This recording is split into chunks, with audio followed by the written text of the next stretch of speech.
Vamos conversar com um governador que defende, que está alinhado ao bolsonarismo. Aí me ocorreu uma dúvida, mas será que eu posso ainda falar que Caiado está ligado ao bolsonarismo ou eu tenho que dizer mais ligado à ala conservadora? Então já compartilho com o senhor essa minha dúvida. Como é que eu lhe defino nessa linha do tempo? O senador Ronaldo Caiado foi fazer uma entrevista para a CNN, mas acho que ela não queria uma entrevista, ela queria uma confissão, porque você vai ver que durante a entrevista ela só quer saber, mas o Trump é um ditador? O Trump tem razões políticas para fazer o acordo? Confira a entrevista que você vai ver que ela vai ficar forçando. E o Eduardo Bolsonaro, que está nos Estados Unidos, ele pode ajudar ou atrapalhar? Confira a entrevista para você ver, e o Ronaldo Caiado foi bem direto e educado com a jornalista. Confira o vídeo. Governador, bem-vindo. Obrigado pela presença. Bom dia, muito obrigado a Como você, político. Elisa, a Clarissa, a Defini ele como Larissa político. e a Isabel. Prazer enorme poder conversar um pouco com vocês sobre esse momento delicado da vida nacional. Você pode me definir como tendo sido o primeiro homem no país, o primeiro político no país, que teve a coragem de enfrentar o PT e o Lula em 1986, quando ele criou o MST e eu criei a UDR. E de lá para cá, eu venho demonstrando a incompetência e a incapacidade de gestão, não só do Lula, mas também de todos que compõem a estrutura do PT. Sou o mais longevo adversário do PT no Brasil, na classe política brasileira. Governador, respondeu. Não exatamente se ainda está no bolsonarismo, mas também não vou insistir nessa estrada. Vamos aqui em frente para a gente trazer as questões do tarifaço. Eu começo com a Clarissa Oliveira, porque a gente tem muito ali a questionar. Governador, por favor, Clarissa. Muito bom dia para o senhor, governador. Sempre um prazer conversar com o senhor. Eu vou pegar embalo um pouquinho no que a Elisa questionou o senhor. Embora ela já tenha desistido, eu não desisti totalmente ainda. E vou acrescentar uma pimentinha nessa primeira pergunta.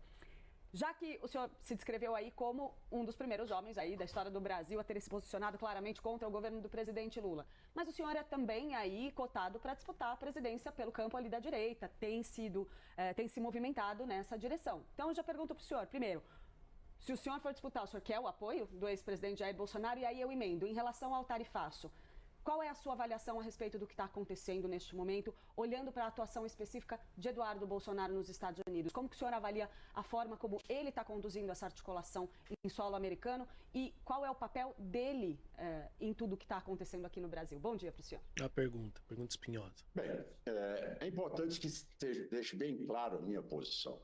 Eu sou 100% contrário ao tarifaço. 100% contrário. Mas quem é a favor? Tanto é que, tão logo soube a notícia, antecipei meu retorno de uma missão oficial que fazia no Japão. Hugo Mota tá imediatamente, aqui me preocupei em reunir com todos os meus secretários de governo, todos os empresários de todas as categorias e também representantes de trabalhadores, para que nós pudéssemos também achar alternativas para minimizar essa crise que pode vir, não tendo competência por parte do governo federal, e tendo o presidente Lula muito mais interessado em manter este processo no nível de acirramento político, muito mais de campanha eleitoral, do que como uma postura de presidente da República preocupado com a economia do país. E se vocês notarem bem, vão ver exatamente que o presidente da República, ao invés de, como nós fizemos, governadores, chamar os empresários, seus secretários de governo, ele, ao invés de chamar o Haddad, chamar o planejamento, ele chamou o seu maqueteiro. Onde eu posso lucrar com isso? As ações do Lula, certo? A preocupação dele não foi com o país, não foi com a economia, não foi com as vagas de emprego, nada disso. A preocupação dele é de palanque para a campanha eleitoral de 2026. Ele hoje está comemorando, ele hoje está cada vez mais se vangloriando de ter chegado a esse nível para tentar aí buscar junto à opinião pública uma falsa tese de soberania, de patriotismo ou de defesa do país. Então é importante que nesta hora, tá certo? Nós que temos responsabilidade e que somos políticos que representamos a nossa população, tenhamos aqui a consciência que este momento é muito sério e não é momento de estar se dando espaço a tititi e a fofocas de A e de B. É importante que se tenha a coragem de enfrentar os problemas, como outros países estão enfrentando.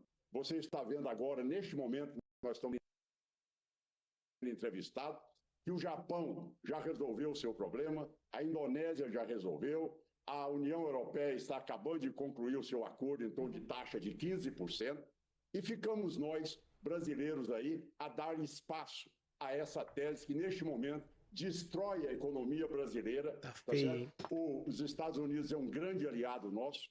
Nós somos grandes exportadores também aos Estados Unidos, E sobre o papel, ser deles. governador? E neste momento, eu acho que ao invés de nós estarmos fulanizando a discussão, é levarmos essa discussão mais a sério, é levarmos a discussão para o campo do que um presidente da República tem que se posicionar.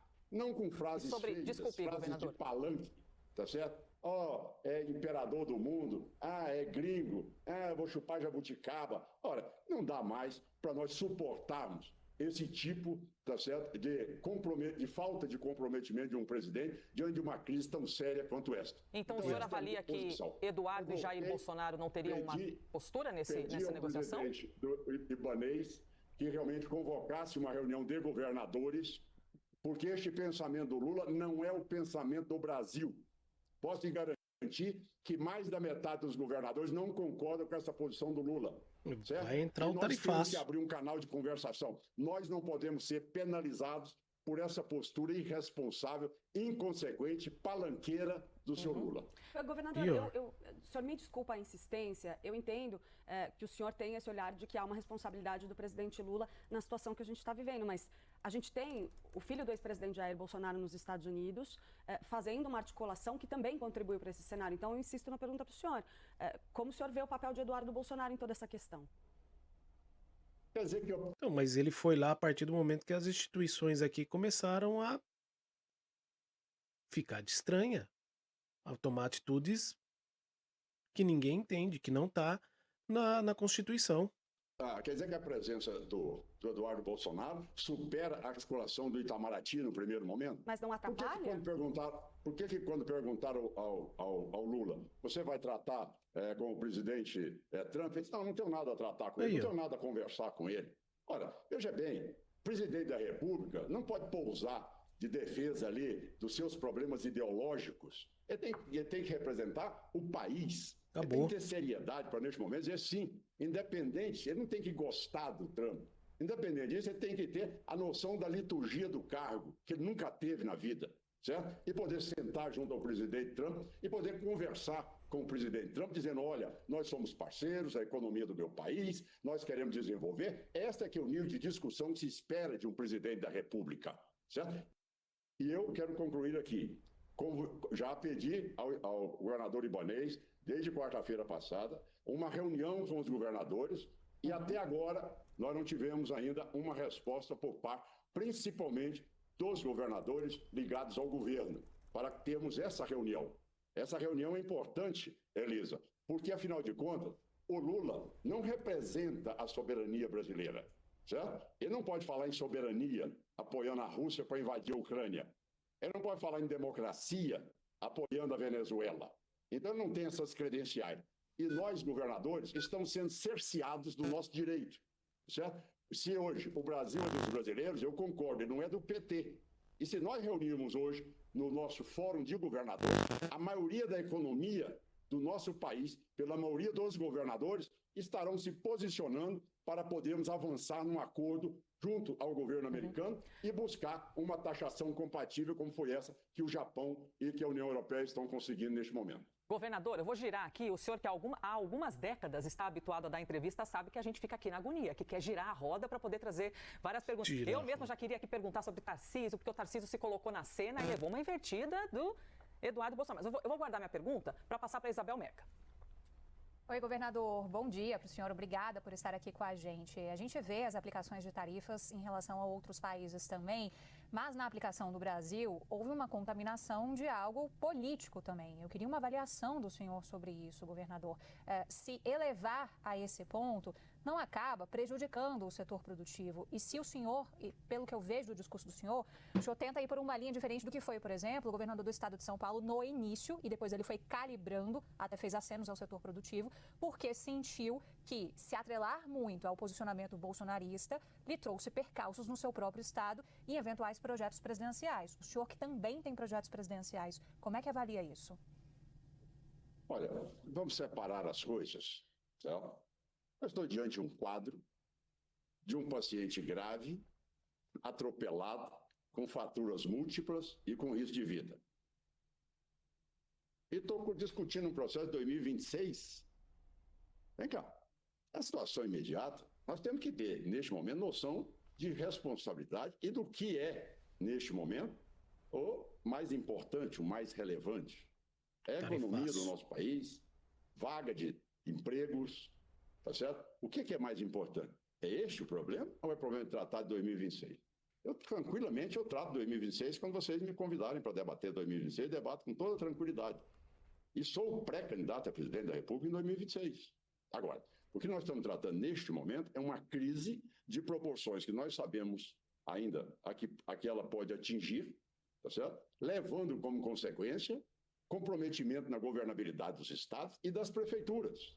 Olha, vocês já analisaram a gravidade e a extensão da crise fiscal que poderá atingir os entes federados, também as nossas prefeituras?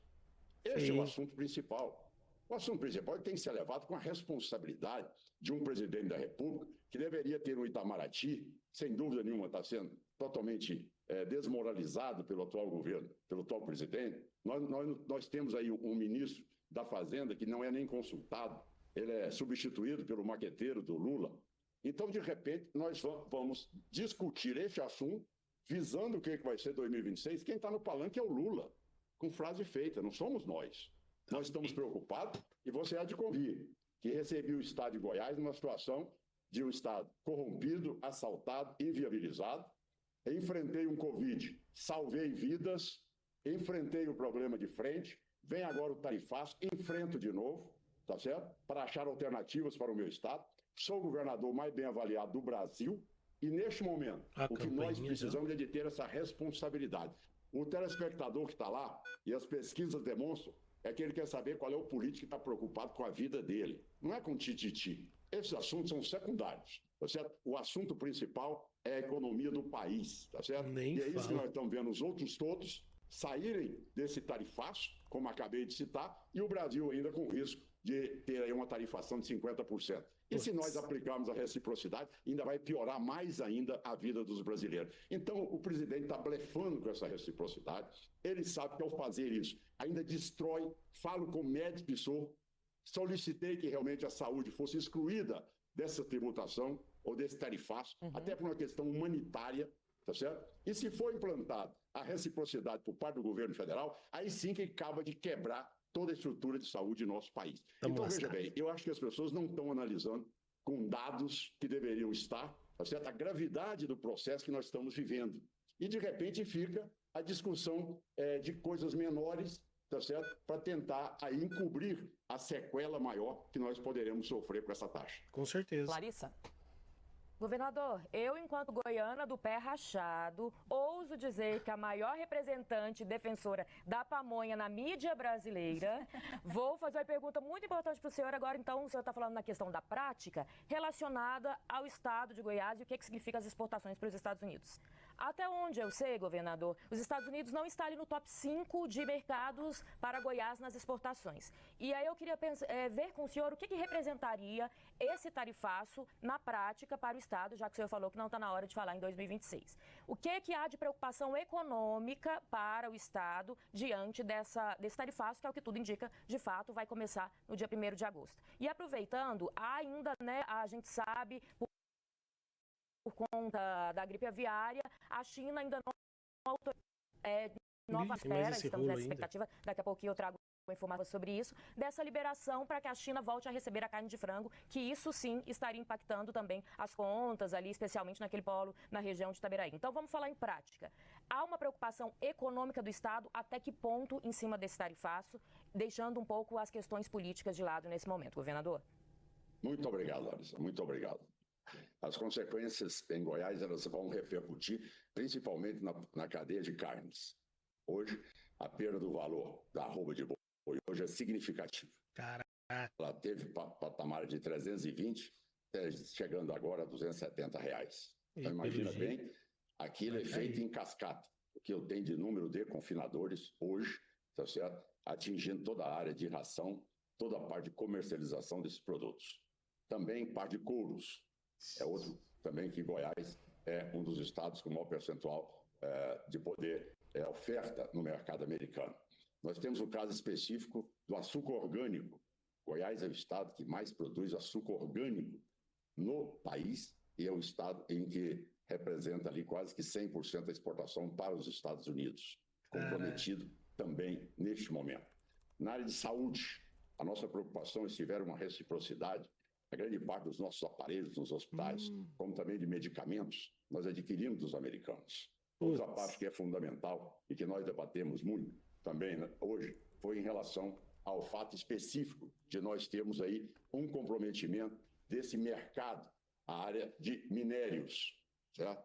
Esse é outro lado que Goiás é muito rico nessa área e que exporta bastante também minerais. Essa é uma área que Goiás tem um subsolo rico e que pode ampliar cada vez mais. O setor de citricultura, lógico, é muito maior em São Paulo do que Goiás, mas Goiás já passa a ser um estado também que sofre o reflexo da exportação do suco de laranja. A parte, por impossível que pareça, compromete mais o Nordeste, que é a parte de pescados, mas Goiás hoje é o grande produtor de tilápia, então tem grande mercado também no mercado americano. Tudo isso atingindo a vida das pessoas. Para você ter ideia, você como goiana que nós temos hoje as indústrias que mais ofertam ração PET para os Estados Unidos, todas elas totalmente inviabilizadas. Então eu diria a você que está aí uma série de problemas que nós estamos tentando ajustar desde o momento que aqui chegamos, tentando buscar aí crédito para essas empresas menores que não sabem como sobreviver caso seja mantida essa tributação de 50%. Então isso aí atinge em mais de 380 milhões de dólares aí a economia do meu estado de Goiás, que é que eu tenho que cuidar neste momento. Infelizmente, tendo que assistir um presidente que não nos representa, tá certo? Criar essa queda de braço e trazer mais uma crise econômica que não tem motivo nenhum para que ela seja instalada neste momento. Governador, eu fiquei com uma dúvida, eu fiquei esperando a roda girar para poder chegar novamente na minha dúvida. Quando o senhor fala em não devemos fusar, e Lula deve sentar, se Lula quisesse falar, teria sentado, me ocorreu aqui uma dúvida. Por quê? A gente tem uma postura de Donald Trump que é um pouco de vamos negociar, mas se for atendido o que eu quero.